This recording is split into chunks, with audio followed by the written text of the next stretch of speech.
السلام عليكم ورحمة الله وبركاته. علشان المعاينة أو تكرار المعاينة بالنسبة للسيارات في تركيا، تدخل على الرابط وتسجل بيانات السيارة. هذه بيانات السيارة، وهذه اللوحة، وهذه مش اللوحة، هذه رقم الرخصة السيريال نمبر. تحدد هنا المدينة، وهنا تكتب الكود الذي ظهر معك.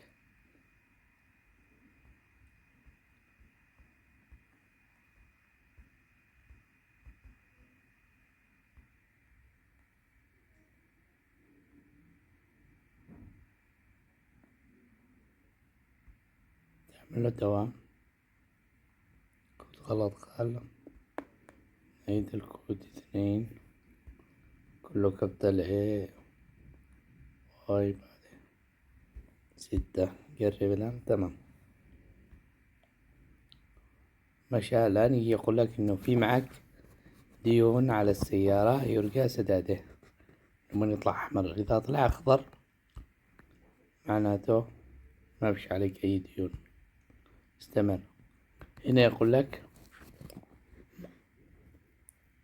معاينة كاملة أو تكرار للمعاينة.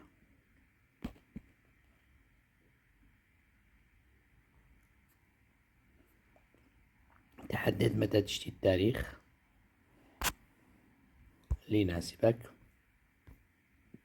نقول 26 أو 25. 26. ممكن تغير من هنا التاريخ اللي يناسبك، وتحدد من هنا كل يوم 26 27 كذلك فل 28. غريبة. انتظر شوية. فاضي فاضي فاضي. هذا سليفري وسنة كليل الذي يوم فاضيين، الباقي مليان. يوم 30. تمام. كمان أغلب البعيدات. حلو. هذه نقول معمار سنان. هنا تحدد الوقت الذي تشتري فيه. بعدين هنا طلع لك كم المبلغ اللي بتدفعه.